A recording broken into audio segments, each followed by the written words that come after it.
A three-bedroom house for $35,000. Historic mining towns where entire streets sit empty, homes for less than a used car. Sound like a scam? It's not. It's Australia, and nobody's talking about it. Before we dive in, hit subscribe because every week we expose the global economic stories hiding in plain sight. On the surface, these might look like forgotten towns or rural curiosities. But dig deeper and you'll see something bigger, a massive demographic reckoning reshaping Australia. While Sydney and Melbourne prices soar past 1 million, hundreds of regional towns are practically giving homes away. This isn't just about affordability. It's about collapsing populations and dying industries. Today, we're counting down 25 Australian towns where you can buy a home for less than a luxury car, some for the price of a couch. From opal mining ghost towns to agricultural hubs frozen in time, these are real places with real homes at prices that sound completely fictional. And trust me, number one will make you question everything you thought about Australian property. Why is this happening? 3 brutal trends. First, mining and agriculture are becoming more productive but need fewer workers. Second, young Australians are fleeing regional towns for Sydney, Melbourne, Brisbane, leaving behind aging populations that can't sustain local economies. Third, entire towns built around single industries are collapsing when those industries automate or shut down. The result? Homes cheaper than smartphones. From coal mining towns abandoned overnight to farming communities watching their populations shrink year after year, Australia's interior is experiencing an economic exodus that's creating the most affordable and most desperate housing market in the developed world. Welcome to Australia's forgotten frontier. Number 25. Gagebrook, Tasmania. This Hobart suburb has capital city services at prices that feel like the 1980s. Picture this: morning coffee with mountain views, a 20-minute drive to Hobart's waterfront, and a mortgage that costs less than rent in Parramatta. One buyer on Reddit said, "I can see the city lights but pay country prices. It's like finding a glitch in the Matrix." Under $450K near a capital? Drop a house emoji if you'd take it. Let me know in the comments if proximity to a city matters more than the price tag, or if regional living is your dream. Number 24. Berrima, Northern Territory.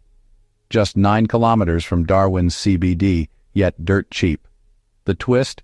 Former industrial land, now residential. A Sydney expat wrote, "I sold my garage in Bondi and bought a 3-bedroom house here with pool. Darwin cheap enough to offset the Crocs? Yes or no?" Comment below if tropical living at bargain prices is worth the heat, or if you'd rather pay more for Melbourne's 4 seasons and one-day weather. Number 23. Northam, Western Australia. Historic Avon Valley charm, hot air balloon festivals, and homes under $300K. One local joked, "We have everything except young people and reliable Wi-Fi. Scenic town, no jobs, deal or no deal." Drop your vote below. Would you trade career opportunities for affordable living in a beautiful location, or is financial security more important than scenery? Number 22. Gatton, Queensland. Less than 90 minutes from Brisbane with a median house price of $345,000.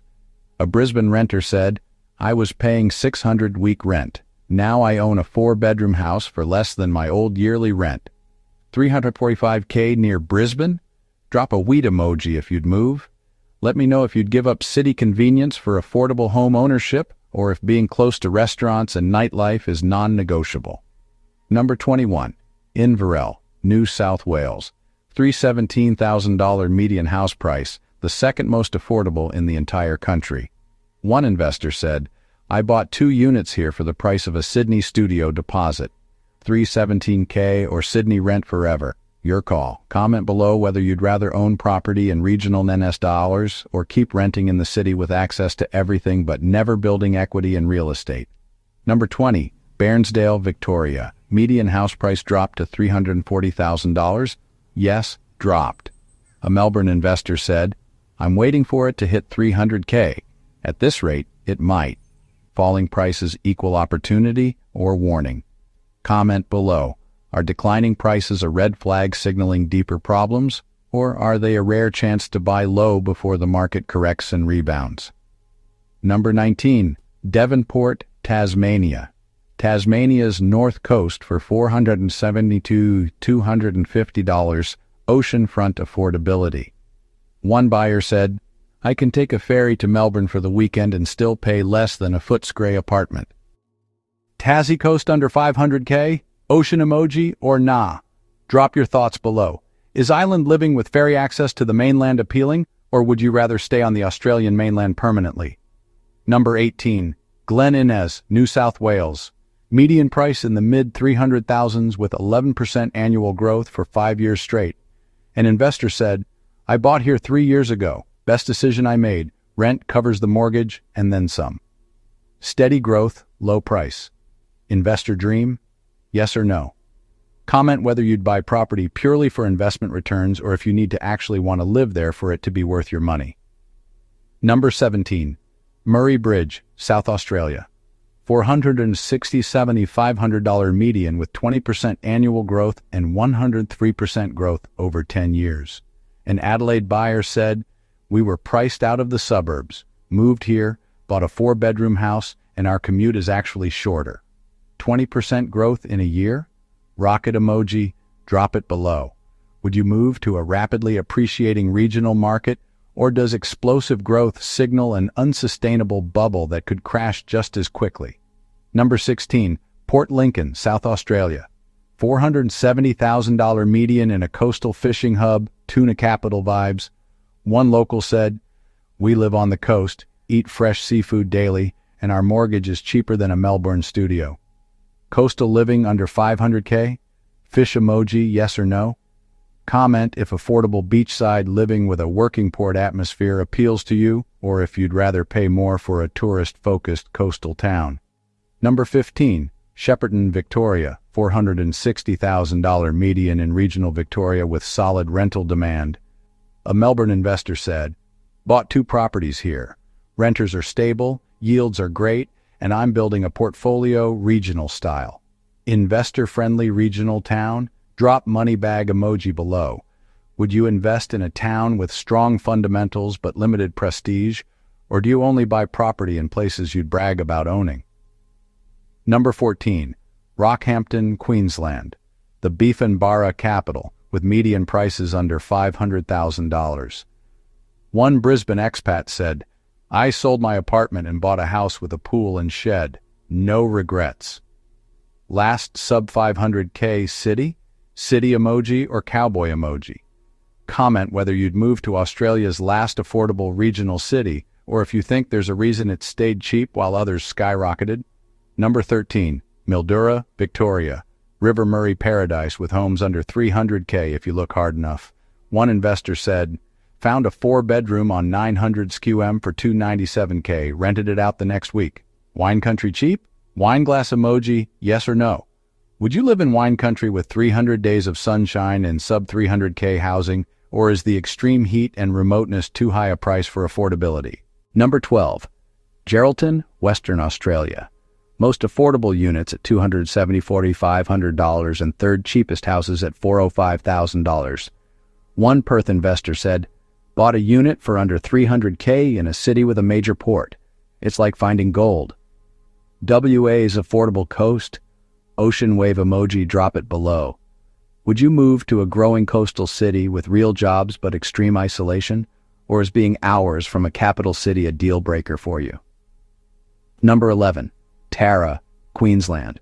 $167,500 median house price in a rural grazing town. One buyer said, paid less for a house than I did for my last car. No joke. Under 170K? Cow emoji, would you do it?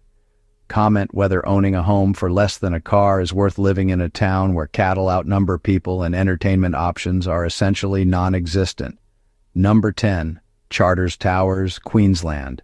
Colonial architecture and $235,000 median price in a gold rush town. One Melbourne buyer said, I bought a heritage-listed house for the price of a deposit in Brunswick. My friends think I'm insane. Historic charm, no economy. Yes or no? Would you buy a heritage home in a dying gold rush town for under 250K? Or is architectural beauty meaningless without job opportunities and modern amenities? If you're still watching, Congrats, you're now more informed about Australian real estate than 99% of property investors. And trust me, the top 9 gets even wilder. Number 9, Warrumbungle, New South Wales. $256,500 median despite 31.5% price growth, and it's still dirt cheap. One Sydney expat said, "Moved here for the stars, literal stars. Best decision and worst job market ever. Stargazing paradise or economic dead end? You tell me, would you move to a dark sky reserve with world-class astronomy tourism but zero job market, trading career prospects for natural wonder?" Number 8, South Burnett, Queensland. $299,500 median in lush Queensland grasslands despite 19.8% annual growth. A Brisbane family said, "We got 5 acres and a house for the price of a Redcliffe townhouse. Worth it. $299K for country Queensland? Weed emoji, yes or no?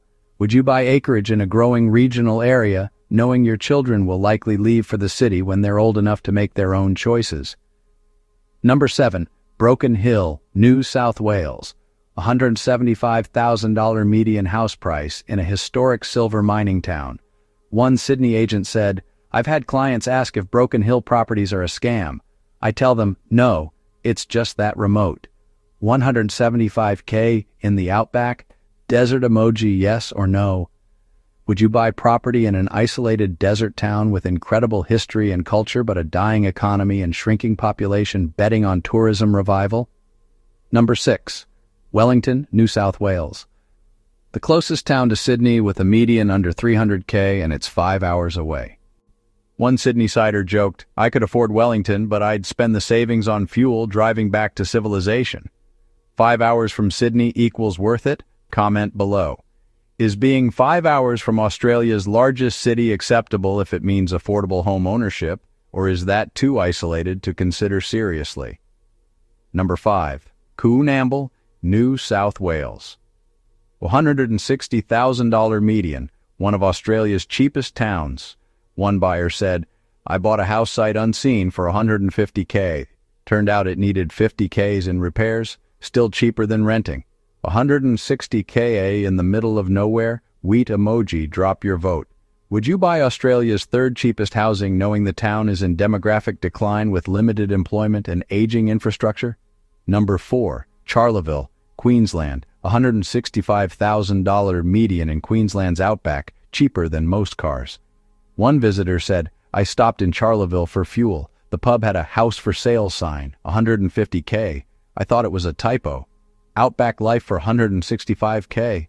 Kangaroo emoji, yes or no? Would you move to a town of 3,500 people in the Queensland outback where housing costs less than a used car but civilization is hours away in every direction?" Number 3, Coolgardie, Western Australia. $130,250 median, the 2nd lowest in Australia, in a literal gold rush ghost town. One historian said, "Coolgardie once had 15,000 people. Now it has fewer than 1,000 and houses you can buy with spare change. Ghost town prices? Ghost emoji, would you move? Would you buy a home in a literal ghost town with population under 1,000 for $130K, living among gold rush history but complete economic desolation?" Number 2, Lay Creek, South Australia. Homes being abandoned, literally left behind when the coal mine shut down. One local said, "You can see the empty houses. They're old, they need work, but if you're handy and the mine reopens, you're sitting on gold." Gamble on a ghost town? Dice emoji, drop your take.